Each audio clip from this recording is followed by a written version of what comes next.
नमस्कार. मिती ग्रुप प्रस्तुत श्रावण महोत्सव 2026 मध्ये आपल्या सगळ्यांचं स्वागत आहे. दरवर्षी श्रावण महोत्सव सुरू होतो खरं तर श्रावणात, म्हणजे साधारण ऑगस्ट महिन्यात. पण आपली तयारी मात्र अगदी मे जून पासून सुरू होते, कारण तुमच्या सगळ्यांच्या मनातली उत्सुकता यावर्षी कोणता विषय असणार आहे आणि कोणत्या विषयाचे पदार्थ आम्हाला करायचे, अशी विचारणा मे जून महिन्यापासून सुरू होते. अर्थात आपल्या सगळ्यांच्या मनामध्ये तो उत्साह असतो आणि दरवर्षी श्रावण महोत्सव म्हटल्यानंतर तुमच्या सगळ्यांच्या पाककलेला खऱ्या अर्थाने उधाण येतं. विषय एक सांगितलेला असतो, पण तरी सुद्धा त्या विषयाच्या अनुषंगाने तुम्ही ज्या पाककृती बनवता त्यांना खरंच सलाम आहे. कारण इतकं वैविध्यपूर्ण असं तुमचे पदार्थ तयार झालेले असतात, की त्या प्रत्येक पदार्थाची चव वेगळी असते. पौष्टिकता तुम्ही जपता, कारण आपण अत्यंत महत्वाचा तो विषय आहे आणि गेली 12 वर्ष, गेली 11 वर्ष आपण हे जपत आलोय, की पदार्थाची चव उत्तम असली पाहिजे, पौष्टिकता आपण सांभाळली पाहिजे आणि अर्थात सजावटही तितकीच उत्तम केली पाहिजे. आणि सजावटीसाठी आपण खाद्यपदार्थच वापरले पाहिजेत, ही देखील आपली गोष्ट आपण सगळ्यांनी लक्षात ठेवायची. आणि अर्थात तुम्ही ती लक्षात ठेवता आणि त्यामुळेच दरवर्षीची श्रावण महोत्सवची स्पर्धा आपली खूप छान रंगते आणि मला खात्री आहे की या वर्षीची श्रावण महोत्सवची सगळ्या फेऱ्या या ज्या आहेत त्या तशाच उत्तम रंगणार आहेत. त्यामुळे आज सुरुवातीला आपले सगळे जे सहकारी आहेत, सगळे पार्टनर्स आहेत, त्यांना आपण धन्यवाद म्हणूया. आपले टायटल पार्टनर आहेत Pitambari Ruchiyana, health partner Madhavbaug food RX, wealth partner Siddhi associates financial solution, association with Shabari naturals अर्थात आदिवासी विकास विभाग, pride partner Vamanhari Pethe jewellers आणि बेडेकर, पॉवर्ड बाय सप्रेस, co sponsor Tanvi herbal, banking partner NKGSB bank, gift partner Kala Mandir Thane, family store Dadar आणि गिरनार चहा. आणि आपले स्पेशल पार्टनर आहेत पेशवा रेस्टॉरंट दुबई. कारण सगळ्यातनं ज्या विजेत्या येणार आहेत किंवा जे विजेते स्पर्धक होणार आहेत त्यातल्या 3 विजेत्या स्पर्धकांना दुबई किंवा थायलंडची टूर गिफ्ट मिळणार आहे. त्यामुळे अर्थात आपल्या सगळ्यांची उत्सुकता आहेच. आता हे नेमके ह्या फेऱ्या कुठे होणार आहेत, कधी होणार आहेत याविषयीची पण थोडक्यात माहिती तुम्हाला सांगते. 13 ऑगस्ट पासून आपल्या सगळ्या फेऱ्या सुरू होत आहेत. 13 ऑगस्टला दादर, 16 ऑगस्ट वाडा, 18 ऑगस्ट ठाणे, 20 ऑगस्ट दक्षिण Mumbai, 21 August Palghar, 22 August Nashik, 25 August Pune, 26 August Panvel, 29 August Goregaon, 30 August Dombivli, 2 September Kandivali आणि 6 सप्टेंबर वसई. अशा ह्या आपल्या 12 फेऱ्या, म्हणजे 12 वर्षाच्या निमित्ताने आपण 12 प्राथमिक फेऱ्या करतोय आणि महाअंतिम फेरी अर्थात पुढे असणारच आहे 9 सप्टेंबरला. त्यामुळे या सगळ्या संदर्भात आता आपली रजिस्ट्रेशन्स ओपन झालेली आहेत. तुम्ही तुमची नावं आपल्या आपल्या जवळच्या ठिकाणी नोंदवू शकता आणि अधिक माहिती आपल्याला हवी असेल, आणखी काही माहिती हवी असेल तर त्यासाठी आमचा एक नंबर तुम्हाला मी सांगते, 9930115759, 9930115759 या नंबरवर तुम्ही आमच्याशी संपर्क साधू शकता. अर्थात प्रत्येक सेंटरवरचे नंबर्स जे आहेत ते देखील ओपन झालेले आहेत आणि तुम्ही त्या त्या सेंटरवर तुमचं नाव नक्की नोंदवा आणि तुमच्या बरोबर आणखीन स्पर्धकांनाही घेऊन या. आज मात्र आपण भेटणार आहोत गेली अनेक वर्ष आयुर्वेदाचा प्रचार आणि प्रसार ज्यांनी सातत्याने केलाय आणि अगदी एक छोटासा विषय म्हणजे सत्व रूपाला उत्तम पद्धतीने आरोग्यासाठी कसं वापरता येईल याची माहिती ज्यांनी सातत्याने आपल्याला दिली त्या तन्वी हर्बल्सच्या डॉक्टर मेधा मेहेंदळे आज आपल्या सोबत आहेत. मेधाताई नमस्कार, स्वागत आहे. नमस्कार. मेधाताई, दरवर्षी श्रावण महोत्सव आला की आपण भेटतोच, म्हणजे एरवी अनेक वर्षांचं असोसिएशन आपला आहेच, पण श्रावण महोत्सव म्हटल्यानंतर तो एक वेगळा उत्साह सगळ्या स्पर्धकांच्या मनामध्ये असतो आणि तुम्ही तो जवळून पाहिलेला आहे. आज 12व्या वर्षाच्या निमित्ताने आपण पुन्हा भेटतोय आणि आपल्या सगळ्या प्रेक्षकांसमोर जातोय, तर काय सांगाल श्रावण महोत्सवाविषयी? उत्तरा, 35 वर्षाची तुझी माझी दोस्ती आणि त्याच्यामध्ये हा श्रावण महोत्सवाचा 12 वर्षाचा तपश्चर्येचा प्रवास, यासाठी आधी तुझं अभिनंदन करायला पाहिजे. कारण 12 वर्ष सातत्याने ही स्पर्धा घेणं आणि ती वाढती भाजणी ठेवणं, की दरवर्षी तू नवीन-नवीन सेंटर्स वाढवतीयेस आणि खूप मोठ्या प्रमाणात ही स्पर्धा करतीयेस. आणि आपल्या महाराष्ट्राची खासियतच आहे, की आपण सगळे खवय्ये आहोत. आपल्याला खरंय. चवीने आणि पौष्टिक खायला आवडतं. आणि त्यासाठी तू हा जो उपक्रम केलास, त्याच्यात मी कायम तुझ्याबरोबर एक अगदी. छोटीशी माझी भेट म्हणा किंवा एक माझा प्रेझेन्स म्हणा म्हणून मी कायम असते. कारण हा माझ्या मैत्रिणीचा उपक्रम आहे म्हणून मी त्यात असते. आणि खरोखरच अत्यंत आगळा-वेगळा उपक्रम तू केलायस. अमेय तुझ्या लेकाची सोबत त्याचं असते आणि त्यामुळे हे सगळं करायला तुला अधिक हुरूप येतो. त्यामुळे अमेयाचे पण तितकेच धन्यवाद. आणि अगदी. दरवर्षी मी बघतेय ना, की वेगवेगळ्या सेंटर्सवरती ज्यावेळेला 80, 90, 100, 200 पार्टिसिपंट्स येतात आणि त्यांचा प्रत्येक पदार्थ चाखता-चाखता पुढचे 2 दिवस जेवायला लागणार नाही, एवढं आमचं पोट आणि मन भरतं. आणि खरंय. परीक्षण केल्यामुळे त्या स्पर्धेचा खरा आनंद आणि त्याची लज्जत पण आम्हाला घेता येते. आणि अगदी. तेव्हा त्यांना काही हेल्थ टिप्स पण देता येतात, की "अरे हां, हे तुम्ही छान केलं. हे अजून असं केलं तर आणखीन छान होऊ शकतं." हे पण सांगता येतं. आणि त्याच्यामध्ये तू जो ठेवलेला दृष्टिकोन आहे, की एका महिलेला प्लॅटफॉर्म देणं, ही खूप मोठी गोष्ट आहे. कारण प्रोफेशनल शेफ किंवा प्रोफेशनल हॉटेल्स, दुकानं सगळ्यांची असतात. पण घरात काम करणाऱ्या महिलेला तू एक जगभरात पोहोचेल असं हॉटेल निर्माण करून दिलंस. तिला एक तू असा एक ग्लोरी तिच्या मागे निर्माण केलीस, की तिने केलेलं हे जगातलं सुपर फूड आहे, हे तू खरंय. लोकांपर्यंत पोहोचवलंस. आणि त्यातनं आता तू तर बक्षिसं अशी भन्नाट ठेवली आहेस ना, की प्रत्येक महिलेला वाटेल, की मी भाग तर घेऊन बघावं. भले मला अगदी. ट्रिप नाही मिळाली तरी चालेल, पण मला ह्याच्यामध्ये भाग घेण्याचा आनंद तर मिळेल. आणि श्रावण महोत्सवाची विजेतीच मी आहे, असं भाग घेणाऱ्या प्रत्येकाला वाटेल, असं तुम्ही तिथे त्याला काही ना काही गिफ्ट देत असता, हो. वेगवेगळे आणखीन काही तुमच्या स्कीम्स असतात. त्यामुळे खरं. एक परिपूर्ण अशी ही तुझी स्पर्धा आहे. त्यासाठी तुझ्या सगळ्या परिवाराचं खूप खूप अभिनंदन. नक्की. धन्यवाद. आणि खरंच आहे रेखा म्हणजे एका दृष्टीने आपण प्रत्येक एक म्हणतो ना, की एक रेखा त्याला आखलेली नाहीये. आकाश खरं सगळं मोकळं आहे आणि अगदी, अगदी. ते आकाश मोकळं ह्या प्रत्येक महिलेला आणि आता महिलांच्या बरोबरीने पुरुषही यायला लागलेत. त्यामुळे अरे वाह! सगळ्यांनाच स्पर्धकांना हे एक मोकळं आकाश होऊन जातं. पण वेदा ते कसं आहे, की या सगळ्याबरोबर आपलं खाणं हे पौष्टिक असावं. म्हणजे पौष्टिकता ही आपण पहिल्या वर्षापासून जपलेली आहे.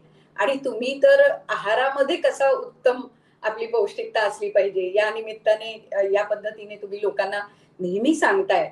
आणि तन्वी हर्बलच्या बाबतीत असं आहे ना, की आयुर्वेद घरोघरी पोहोचवण्याचं काम खऱ्या अर्थाने तुम्ही केलंय. तर मला सांगा, की आयुर्वेदामध्ये आहाराच्या दृष्टीने म्हणजे ही पौष्टिकता कशी जपली पाहिजे? या दृष्टिकोनातनं तुम्ही काय सांगाल आज आपल्या सगळ्या स्पर्धकांना सुद्धा? अगदी नक्की. आता ह्या नुसतेच स्पर्धक नव्हे, तर त्यांच्या बरोबरीने हा कार्यक्रम बघणारे जे आहेत, हो त्या ना. हो. सगळ्यांसाठी मी सांगू इच्छिते, की आपलं आरोग्य हे आपल्या जेवणात सुद्धा तितकंच असतं. खरंय. आणि जे तुम्ही खाता ना, तशी तुमची प्रकृती तयार होते. आणि म्हणून आयुर्वेदामध्ये तन्वी हर्बल्सचं स्थान, एक तन्वी हर्बल पॅथी जी झाली, ते माझे सगळे पेशंट्स आणि हितचिंतक तन्वी शता वापरणारे यांनी ती केली. आणि त्यांनी मला असं सांगितलं, की आजार असो कोणताही तन्वी हर्बलचा उपचार सही, आता हे हं. आमचं ब्रीदवाक्य आहे. आम्ही वाह! पहिलं काही झालं, की पहिलं आम्ही तन्वी हर्बलचं औषध घेतो.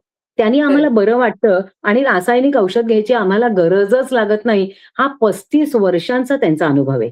आणि मला असं खरंय. वाटतं, की तन्वी हर्बल्सचं हे खूप मोठं यश आहे, की लोकांच्या हृदयात आणि जीवनात स्थान मिळवणं. आणि हे अगदी. करताना संपूर्ण प्रत्येक आजारावर आपण औषध दिलं. म्हणजे फक्त केसांसाठी, त्वचेसाठी आणि आरोग्यासाठी असंच नव्हे, तर वेगवेगळ्या तक्रारींवर आपलं तन्वीचं कॉम्बिनेशन कसं घ्यायचं, हे हं. सांगणारी पुस्तिका आपण तयार केली. आणि त्यामध्ये आहार-विहाराचं मार्गदर्शन, गर्भवती परिचर्या, दिनचर्या, ऋतुचर्या आणि आपली तन्वीची टॉनिक स्वरूपात घेता येतील अशी कॉम्बिनेशन हे आपण त्यात दिलं. आणि माझा जो नंबर आहे 7045589981 याच्यावर जर मला नुसतं तन्वीची पी पाठवा असं लिहिलं, तर हे हं. पुस्तक मी हं. त्यांना पाठवते. ते बरं. वाचतात आणि त्यातनं त्यांना कळतं, की निरोगी राहण्यासाठी मी सकाळपासून रात्री झोपेपर्यंत काय-काय करायला पाहिजे. आणि हे अगदी. जर तुमच्याकडे असेल, तर जशी आपण पोथी वाचतो एखादी आध्यात्मिक पोथी, तसं जर तुम्ही निदान 8 दिवसांनी एकदा ही तन्वीची पी वाचली, तर नुसतं हो. वाचून सुद्धा तुम्हाला इतकं छान ज्ञान मिळेल, की त्यातनंच तुमचं आरोग्य जपायला तुमचं पहिलं पाऊल पडेल. आणि हं. हे हं. करताना आरोग्य जपणं म्हणजे काय? तर सात्विक खाणं. आता हं, आपण हं. बघतो, की सत्व, रज आणि तम हे 3 गुण असतात. तुम्ही जर सात्विक खाल्लत, तर तुमचं जीवन सात्विक होणार आहे. तुम्ही राजसी खाल्लत, तर तुमचं जीवन विलासी होणार आहे. हं, स्वकेंद्री, की मी आणि माझा सगळं ऐशाराम ह्याच्या पलीकडे काही नाही. आणि हं. तामसी म्हणजे काय? तर शिळं अन्न, कसंही खाणं, मत्सरी वृत्ती म्हणजे हं. तुमच्या आहारातनं तुमचा स्वभाव कसा घडतो, हे अन्न आपल्याला शिकवत असतं. करेक्ट, आणि म्हणून करेक्ट. मला असं वाटतं, की अन्न खाताना आपण ते शुद्ध, ताजं हं. खाणं. बरेचदा महिला काय करते, की कालचं उरलेलं जे शिळं-पाकं आहे, ती दुसऱ्या दिवशी हो, खाते. पण बरोबर. महिलेनी ते करू नये. एक तर करतानाच लिमिटेड करावं. नाहीतर मग हं, ते फ्रिजमध्ये ठेवून योग्य रीतीने प्रिझर्व्ह करून, ते योग्य रीतीने गरम करून, कारण नुसतं हं. मायक्रोवेव्हमध्ये गरम करून ते होत नाही. तर कुकरमध्ये पाणी ठेवून, त्याच्यात जसं आपण भात शिजवतो तसंच ठेवायचं, पण वरची शिट्टी काढायची आणि ते 5 मिनिटं शिजवायचं कुकरमध्ये आणि मग ते खायचं. म्हणजे वाह! तुम्ही त्या अन्नपदार्थाचं नुकसान न करता त्यातल्या जीवनसत्वांचं तुम्ही तुमच्या ते अन्न अंगी लागेल हे बघणं हं, गरजेचं आहे. आणि हं. आपण दुसरं म्हणतो ना, की जेवताना वाघासमोर शेळीला बांधलं आणि तिला सांगितलं चारा खा. तर तिला तो चारा अंगी लागेल का? तसं जेवताना भयावह सिनेमा किंवा असं जर हं. तुम्ही पाहिलं, तर तेच तुमच्या पोटात जात असतं. आणि बरोबर. त्यामुळे जेवताना आनंदी वातावरण असणं, खेळीमेळीचं वातावरण असणं आणि कमी बोलणं, पण हसत-खेळत जेवणं. कारण जेवढं आपण मितभाषी राहू जेवताना, तेवढा आपला आहार आपल्या अंगी लागणार आहे. आणि आपण मितभाषी आणि मिताहारी हे जर राहिलो, आता मितभाषी राहणं हा स्वभाव आहे प्रत्येकाचा. सगळ्यांना ते हं. जमणार नाही. तुला मला तर नाहीच जमणार. पण मिताहारी होणं हे तर आपल्याला नक्की जमेल आणि करेक्ट. जर तुम्ही कमीत कमी खाल्लत, कारण आपलं जे आतडं आहे, ते प्राण्यांच्या सारखं भलं मोठं लांबलचक आतडं नाहीये. तर आपलं आतडं माणसाचं जे आतडं आहे, त्याच्यामध्ये तुम्ही आपण जे म्हणतो नुसते कच्चे स्प्राउट्स खा, कच्ची सॅलड खा, हं, ते पचत नाही. म्हणून ते हं. लिमिटेड मात्रेतच खाणं गरजेचं आहे, तर ते पचतं. आणि त्याला म्हणून वरून तुपाची फोडणी देणं, हिंगजिऱ्याची फोडणी देणं, हं. हे का गरजेचं आहे? की आपण काय करतो, तो जड पदार्थ खाऊन पचायला शक्ती लावण्यापेक्षा, तो पदार्थ बाहेरच हलका करतो आणि मग तो खातो. हे हं. आयुर्वेदाचं कसब आहे. आणि वाह! आयुर्वेद एक उत्तम जीवनशैली आपल्याला देत असतं आणि त्यातलं सगळ्यात पहिलं महत्वाचं तत्व म्हणजे 2 तन्वी शता रोज घेणं. हे असं अगदी. सर्वोत्तम टॉनिक आहे, की आजारी पडल्यावर औषध घेण्यापेक्षा आजारी पडूच नये म्हणून हे टॉनिक घ्या. आणि ॲसिडिटी झाली तर हेच परत घ्या. डोकं दुखलं तर हं. 4 तन्वीशता परत घ्या. थकवा वाटला तर घ्या.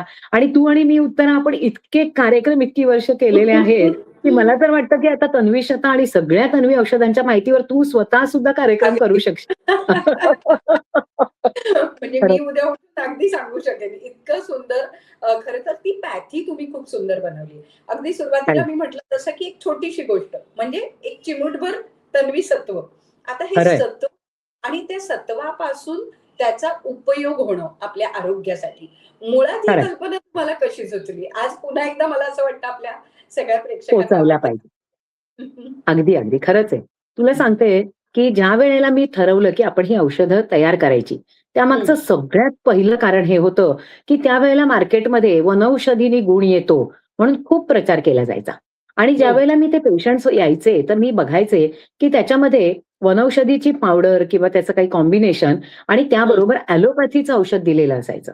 आणि प्रसिद्धी अशी केली जायची, की वनौषधी घेऊन गुण आला. तेव्हा मी अच्छा. असं ठरवलं, की असं नाही झालं पाहिजे. हं, ॲलोपॅथी इतकंच आयुर्वेद सुद्धा इन्स्टंट होऊ शकतं. आणि मी त्याच्यावर संशोधन करून तन्वी सत्वाची निर्मिती केली. आपण हं, साधारणपणे वनौषधी पावडरीच्या ज्या गोळ्या मार्केटमध्ये घेतो, त्या 100 किलोच्या 100 किंवा 98 किलो गोळ्या तयार होतात. पण हं. तन्वी सत्वाच्या 100 किलोतनं सत्व हे 5 ते 10 किलो इतकंच तयार होतं. आणि बरोबर. पूर्वी तर मी त्याची सत्वाचीच पावडर द्यायचे आणि म्हणून पावडर चुटकीभर करायचा. तन्वी असं मला सगळे करेक्ट, म्हणायचे. पण ती करेक्ट. घट्ट व्हायची पावडर कारण ती हायग्रोस्कोपिक असते. म्हणून मग हं, मी 90% सत्व आणि 10% त्याच सत्वाच्या कॉम्बिनेशनची वनौषधीची पावडर असं मिसळून मसुरे एवढ्या छोट्या गोळ्या तयार करायला सुरुवात केली. त्यामुळे लोकांना ते कॅरी करणं स्ट्रिपमध्ये गोळ्या असल्यामुळे ते हँडी झालं आणि बरोबर. मग ज्यावेळेला लोकांपर्यंत पोहोचलं, त्यावेळेला ठाणे, दादर इथे फ्री चेकअपची सुविधा ठेवली. कारण हं, हं. लोकांना मोफत चिकित्सा मिळाल्यामुळे आपली नाडी परीक्षा करणं, कफ, वात, पित्त दोष कुठला वाढलाय ते जाणून घेणं, आहार-विहार मार्गदर्शन आणि हे करताना माझ्या दोघी मुली डॉक्टर मानसी, डॉक्टर रुचा आणि जावई डॉक्टर पुष्कराज हे तिघही तिथे असतात. दादरला रोज डॉक्टर जोशी असतात आणि ठाण्याला रोज डॉक्टर देशपांडे असतात. एवढंच हम्म. नव्हे तर 11 ते 1 मध्ये 9820075813 या नंबरवरती फ्री फोन सल्ला सुद्धा दिला जातो. म्हणजे अरे पेशंट वा. या नंबरवर फोन करून सुद्धा आपल्या डॉक्टरांशी बोलू शकतात आणि सल्ला घेऊ शकतात. म्हणजे हम्म. चुटकीभर तन्वी सत्वाची अशी कॉम्बिनेशन्स तयार केली, की कफ, वात, पित्त प्रकृती असणाऱ्या कोणीही ती घेतली तर अपाय न होता उत्तम गुण मिळेल. आणि जी बर. टॉनिक्स आहेत ती डायरेक्ट घेता येतात. तन्वी शता आहे, अश्वयष्टी आहे, ओजस आहे स्टुडंट्स टॉनिक, मुलांसाठी अश्वयष्टी आहे किंवा हम्म. वातशांती आहे डायजेस्टिव्ह टॉनिक, की आपलं पचन नीट राहावं म्हणून ते घ्यायचंय. आणि जी औषधं आहेत मधुमेह, हृदयविकार, इतर तक्रारींसाठी ती आपल्या डॉक्टरांच्या सल्ल्याने. आणि हे लोक जेव्हा त्यांनी केलं. आता तन्वी प्राशन नावाचं आपण हेल्थ ड्रिंक काढलं. म्हणजे काय अरे. तर च्यवनप्राशचं सरबत आपण बनवलं आणि ते आपण लोकांना दिलं. आता लोक असं म्हणायला लागले, की आम्ही घरी कशाला ती केमिकल कोल्ड ड्रिंक्स पिऊ. आम्ही स्वतः सुद्धा आणि लोकांना सुद्धा तन्वी प्राशम 1 चमचा औषध 1 ग्लास पाण्यात घालून देतो आणि लोक म्हणतात, की हे कोल्ड ड्रिंक सारखीच टेस्ट येते, पण अरे आहे मात्र अपौष्टिक. म्हणजे लोकांपर्यंत आयुर्वेद लोकांच्या जीवनात साध्या सोप्या रीतीने पोहोचवला, की ज्यामुळे त्यांना आयुर्वेदाचंही महत्त्व कळलं, वनौषधींच्या सत्वाची ताकद कळली आणि हम्म. 10 पट अधिक साध्या पावडरीपेक्षा उत्तम गुण देणारं तन्वी सत्व हे त्यांनी त्यांच्या जीवनात आणलं. बरोबर. मला वाटतं प्रत्येक घरातल्या आईने जर मुलांना ही सवय लहानपणापासून खरंय. लावली, तर मला अगदी. वाटतं तन्वीपॅथीचा हा जो उपयोग होतोय आणि खरंय. सगळ्यांच्या आरोग्यासाठी जे एक चांगलं मार्ग मिळतोय लोकांना, तो नक्कीच सुकर होईल. आणि सगळ्यांनी खरंच हे लक्षात घ्यावं म्हणूनच आपण म्हणतो ना, की श्रावण महोत्सव सारख्या समारंभांमधनं, सणांमधनं आपण तन्वी हर्बलचं आपलं असोसिएशन तेवढ्याचसाठी आपण अगदी, अगदी. लोकांपुढे आणतोय. कारण जे काही श्रावण महोत्सवमध्ये आपण पदार्थ बनवतोय, ते सगळे पदार्थ तितकेच पौष्टिक असले पाहिजेत. त्याची चव तर ग्रेट. उत्तम असलीच पाहिजे, पण आपल्या पोटात जे अन्न जातंय ते उत्तम आहे ना, पौष्टिक आहे ना, याची खात्री बाळगून मगच ते पदार्थ बनतात. आणि तुम्ही म्हणालात अगदी. तसं तुम्ही परीक्षणही करता, त्यामुळे तुम्हाला कल्पना येते, की किती स्पर्धक वेगवेगळ्या प्रकारचे पदार्थ अगं बनवतात. आणि नुसतं तेवढं नाही त्यांचा जो उत्साह असतो ना, उत्साह असतो. प्रचंड उत्साह असतो गं. म्हणजे आम्हाला तो खरंच उत्साह बघून मजा येते परीक्षण करायला. आणि अगदी असं अगदी आज्यांपासून तरुण मुलींपर्यंत हो, सगळ्या असं सगळे. नटून-थटून छान मांडून डेकोरेशन करून ठेवतात ना, की ते अगदी. बघूनच आमचं पोट भरतं ते बघूनच. आणि खरंच. म्हणूनच माझं म्हणणं आहे तुझे जे स्पर्धक असतील, तर त्यांना आपली जी मराठीची पी-डी-एफ आहे तन्वी पुस्तिका, ती मी अगदी तुला नक्की. पाठवेन. तू जरूर त्या सगळ्यांना WhatsAppवर पाठव. म्हणजे हो, त्यांच्यापर्यंत तन्वी हर्बलचं हे जे ज्ञान आहे आयुर्वेदाचं, हे नक्की खरंच. त्यांच्यापर्यंत पोहोचेल. अगदी नक्की. आणि यावर्षी मिताताई आपण विषय दिलाय कंदमुळापासून पदार्थ आणि कोणत्याही प्रकारचं सूप.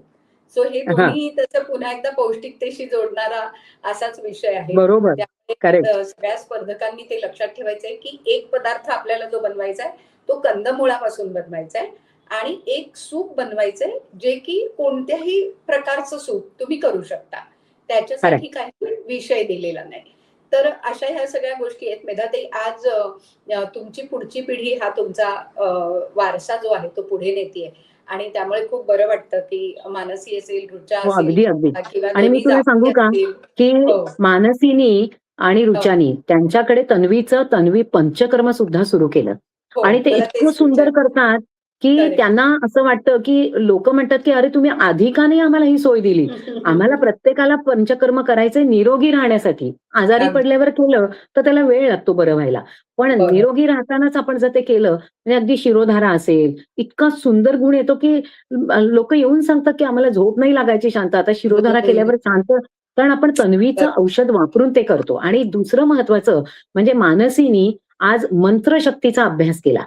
आणि त्याच्यावरती ती जे मंत्र लोकांना देते वेगवेगळ्या हं, आजारांवर आणि मनःशांतीसाठी. त्याचा हं. इतका लोकांना फायदा होतोय, की ते येऊन म्हणजे पार्किन्सन्स असो, इन्फर्टिलिटी असो, कुठलीही बरं. तक्रार असो, त्याच्यावर लोकांना इतका सुंदर फायदा होतोय, की एकदा बरं वाटलं, की त्याच्यापुढे नुसतं मंत्र म्हणून सुद्धा लोकांना उपयोग होतो. वेगळं औषध सुद्धा घ्यायला लागत नाही. खरंय, इतका छान. खरंय. आणि तिने तिचे स्वतःचेही प्रॉडक्ट काढले, रुचानेही स्वतःचे प्रॉडक्ट काढले. त्यामुळे वाह! माझ्या दोघी मुलींनी तन्वी तर त्या 1000 वर्ष हा वारसा जपणारच आहे. पण त्याबरोबर त्यांनी स्वतःचेही प्रॉडक्ट्स तयार केले आणि त्या लोकांना इतका सुंदर गुण देतायत. आपलं तन्वी वा. घंटाळी इथे त्यांचं क्लिनिक आहे. रोज सकाळ संध्याकाळ तिथे असतात आणि दादरला सुद्धा महिन्यातनं एकदा दोनदा त्या उपलब्ध असतात. त्यामुळे कुटुंब रंगलंय तन्वीत आणि आयुर्वेदात असंच म्हणायला हवं. अगदी, अगदी. आणि हा कुटुंबाचा भाग आपण सगळेजण आहोत. त्यामुळे आम्हालाही खूप बरं वाटतं, की आयुर्वेद नक्की. घरोघरी पोहोचवण्यामध्ये तुमचा खरंय. सगळ्यात खूप मोठा वाटा आहे. आणि हे चांगली गोष्ट आहे, की एका पिढीकडनं दुसऱ्या पिढीकडे हा वारसा संक्रमित झालाय आणि तो आता बरोबर. तिसऱ्या पिढीकडे पण नक्कीच जाईल, याची आम्हाला खात्री आहे. मेधाताई, खरंय. आपल्या सगळ्या स्पर्धकांना मला येस. वाटतं तुम्ही शुभेच्छा द्याव्यात, म्हणजे त्यांचा हुरूप आणखीन वाढेल. नक्की, नक्की. हं. मला असं सांगायचंय, की ज्यांनी भाग घेतला नसेल त्यांनी पहिले भाग घ्या. कारण ते अगदी. खूप महत्वाचं आहे. म्हणजे तुम्हाला बक्षीस मिळो न मिळो, पण भाग घेणं म्हणजेच आपण जिंकणं असतं. दुसरी महत्वाची गोष्ट, की तुम्ही बनवताना जे तुम्ही स्वतः खाऊ शकाल, तुमच्या हं. कुटुंबाला देऊ शकाल असाच पदार्थ बनवा आणि तुम्हाला अगदी. माहितीये का, आता आपण त्याला सूप म्हणतो, पण पूर्वी त्याला आपण कळण म्हणायचो. म्हणजे हं, मग हं. कुळथाचं कळण असेल, मुगाचं कळण असेल, तर ही अगदी. अतिशय पौष्टिक असतात. वेगवेगळ्या प्रकारचे सूप्स असतील किंवा कंदमुळं आहेत, हे सगळं पौष्टिक आहे आणि ह्याचा योग्य वापर, हं, प्रेझेंटेशन छान करणं आणि ते पौष्टिक पदार्थ करणं. त्याच्यामध्ये हं, चुकीचा संयोग, अन्न संयोग होत नाही ना, तर 2-3 टिप्स तुम्हाला मी सांगते, की हं. दही किंवा दूध हे गव्हाच्या पदार्थाबरोबर घेणं आयुर्वेदामध्ये निषिद्ध सांगितलंय. म्हणजे तुम्ही अच्छा. जर दही आत्ता खाल्लत, तर 1 तासाने तुम्ही गव्हाचा पदार्थ खा. हो. आपल्याकडे काय होतं, सकाळी चहात बुडवून बिस्किट खातो आपण. म्हणजे हो. आयुर्वेदाने सांगितलंय, की गहू आणि दूध एकत्र खाऊ नका. आपण बरोबर तेच करतो. तर आता ते सात्म्य झाल्यामुळे आपल्याला पचतं, पण मग वेगवेगळे आजार होतात. तर हो. त्यामुळे शक्यतो आयुर्वेदानुरूप, आयुर्वेदाचे तुम्ही आज Google सर्च केलंत, तर आयुर्वेदाचे संयोग, विषसंयोग सगळं तुम्हाला सापडेल. ते तुम्ही शोधा, त्याचाही अभ्यास करा आणि प्रत्येकीला माझ्यातर्फे खूप शुभेच्छा. ही स्पर्धा तुम्ही एन्जॉय करण्यासाठी भाग घ्या आणि खरंच. आपल्याला थायलंड किंवा त्या जे टूर्स आहेत त्याही मिळायचे आहेत हे सुद्धा ध्यानात ठेवा. मिळालं तरी ठीक आहे, नाही मिळालं तरी तुम्ही एन्जॉय करणारच आहात स्पर्धा. तेव्हा तुम्हाला सगळ्यांना खूप खूप शुभेच्छा आणि उत्तरा, अमेय आणि तुझ्या फॅमिलीचं खूप अभिनंदन. अशाच स्पर्धा कायम घेत राहा. तुम्हाला अर्धशतक, शतक हे पूर्ण करायचंय आणि त्याच्यामध्ये माझा, तुझा सहभाग ठेवून अमेय हे पुढे चालू ठेवेल वारसा याची मला नक्की. खात्री आहे. अगदी नक्की. आणि खरंच आहे, आज सगळ्या स्पर्धकांना तुम्ही एक खूप चांगली टिप दिली आहे, की विषसंयोग होणार नाही. म्हणजे आपण जे खातोय त्याचा योग्य 2 पदार्थ आपण जेव्हा एकत्र करतो, तेव्हा त्याची करेक्ट. प्रक्रिया नेमकी काय होते ही पण समजून घेण्याची गोष्ट आहे. अगदी, आणि अगदी. मला असं वाटतं, की ते स्पर्धकांना एक अभ्यासाचा विषय नक्की होईल आणि त्यांच्या अगदी. ज्ञानात नक्कीच भर पडेल. त्यामुळे सगळ्या स्पर्धकांनी या सगळ्या गोष्टी पण लक्षात ठेवायच्या आहेत. पुन्हा एकदा आपली सगळं सेंटर्स कुठे-कुठे आपण कधी करतोय, त्याबद्दलची माहिती तुम्हाला सांगते. 13 ऑगस्टला आपण दादरपासून सुरुवात करतोय. 16 ऑगस्टला आहे वाडा, 18 ऑगस्टला आहे ठाणा, 20 ऑगस्ट दक्षिण Mumbai, 21 August Palghar, 22 August Nashik, 25 August Pune, 26 August Panvel, 29 August Goregaon, 30 August Dombivli, 2 September Kandivali आणि 6 सप्टेंबर वसई. या आहेत आपल्या सगळ्या प्राथमिक फेऱ्या. सगळी सेंटर्स ओपन झालेली आहेत. आपण तिथे त्या सेंटरवर जे नंबर दिलेले आहेत त्या नंबरवर तुम्ही तुमचं रजिस्ट्रेशन करू शकता. लवकरात लवकर रजिस्ट्रेशन करा. कारण आत्ता म्हणता 13 तारीख येईल आणि मग आपलं नाव द्यायचं राहून गेलं असं वाटू शकेल तुम्हाला. त्यामुळे लवकरात लवकर आपलं नाव नोंदवा आणि नाव नोंदवल्यानंतर प्रत्यक्ष आपण तिथे जेव्हा जाणार आहोत तेव्हा बक्षीसही भरपूर असणार आहेत. या व्यतिरिक्त तुम्हाला काही माहिती हवी असेल तर आपला नंबर स्क्रीनवर तुम्हाला दिसतोय. 9930115759 9930115759 या नंबरवर तुम्ही संपर्क साधू शकता. आणि अनेक बक्षिसं आहेत, त्यात तन्वी हर्बलची बक्षिसं सुद्धा खास असतात सगळीकडे. त्यामुळे त्याही बक्षिसांची वाट बघा. आणि अगदी, तन्वी पुस्तिकाही मेधाताई तुम्ही पीडीएफ पाठवा. ती आम्ही सगळ्या स्पर्धकांपर्यंत नक्की अगदी नक्की. पाठवू. आणि जरूर. जाता जाता पुन्हा एकदा सगळ्यांचे आभार मानते. तन्वी हर्बलचे अगदी मनापासून आभार आणि त्याचबरोबर आपले title partner Pitambari Ruchiyana, health partner Madhavbaug food RX, wealth partner Siddhi associates financial solution, association with Shabari natural आदिवासी विकास विभाग, pride partner Vaman Haripethe jewellers आणि बेडेकर, पॉवर्ड बाय सप्रेस, को स्पॉन्सर्स अर्थात मी म्हटलं मगाशी तसं Tanvi herbal, banking partner NKGSB bank, gift partner Kala Mandir Thane, family store Dadar, Girnar चहा आणि स्पेशल पार्टनर पेशवा रेस्टॉरंट. त्यामुळे या सगळ्यांचे मनापासून आभार. आणि मेधाताई, तुमचेही अगदी मनापासून आभार. असेच जोडलेले राहूया. आणि तन्वी हर्बल आणि मिती ग्रुप हे काही वेगळं नाही. त्यामुळे आपण सगळ्यांनी एकत्र मिळून हा पुढचा प्रवास करूया. अगदी खूप खूप नक्की. धन्यवाद. खूप धन्यवाद.